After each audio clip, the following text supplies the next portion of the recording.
નમસ્કાર દર્શક મિત્રો, બોટાદ દસ્તક ન્યૂઝમાં આપનું હાર્દિક સ્વાગત છે। હું છું એલડી મકવાણા। આપ જોઈ રહ્યા છો બોટાદ દસ્તક ન્યૂઝ। હવે પછીના સમાચાર વિગતવાર। ક્રેશ પ્લેનનો કાટમાળ લઈ જતા ટ્રકનો પણ અકસ્માત। એસીબી કચેરી નજીક ટેલ ઝાડમાં ફસાઈ શાહીબાગ ડફનાળાથી કેમ્પ હનુમાન મંદિર સુધી રસ્તો બંધ કરવો પડ્યો હતો। અમદાવાદમાં થયેલા AI-171 પ્લેન ક્રેશના કાટમાળને હટાવવાની કામગીરી દરમિયાન એક વિચિત્ર અકસ્માત સર્જાયો હતો।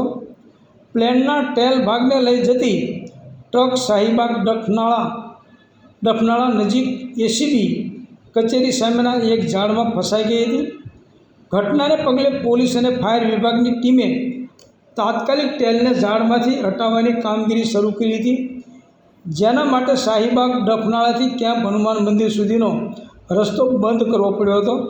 જોકે પોલીસે અને ફાયર વિભાગે ઝડપી કામગીરી કરીને ટેલના ભાગને સફળતાપૂર્વક હટાવી ત્યાંથી રવાના કરી દીધો હતો।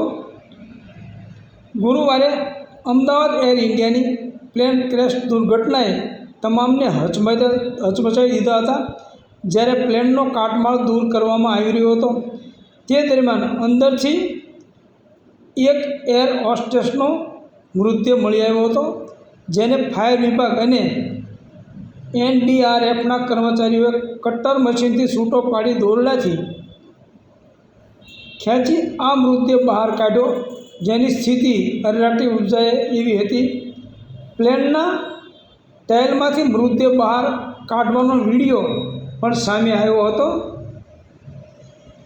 12 જૂનના રોજ અમદાવાદ એરપોર્ટથી લંડન જતી ફ્લાઇટ ટેક ઓફ દરમિયાન ક્રેશ થઈ ગઈ હતી। આ જીવલેણ દુર્ઘટનામાં વિમાનમાં સત્તાવાર 242 લોકોમાંથી 241 લોકો સહિત 270 લોકોના મોત થયા હતા। સદનસીબે વિમાનમાં સવાર એક વ્યક્તિનો બચાવ થયો હતો। આ વિમાન દુર્ઘટનાથી આખી દુનિયામાં ખળભળાટ મચી ગયો હતો। વિમાન દુર્ઘટનામાં ફક્ત વિમાનમાં સવાર લોકોએ જીવ ગુમાવ્યો નહોતો, પરંતુ અમદાવાદની મેડિકલ કોલેજમાં કેટલાક ડૉક્ટરોએ પણ જીવ ગુમાવ્યો, કારણ કે વિમાન મેડિકલ કોલેજની હોસ્ટેલ સાથે અથડાયું હતું। સૌજન્ય દિવ્ય ભાસ્કર, બોટાદ દસ્તક ન્યૂઝ, એલડી મકવાણા, બોટાદ।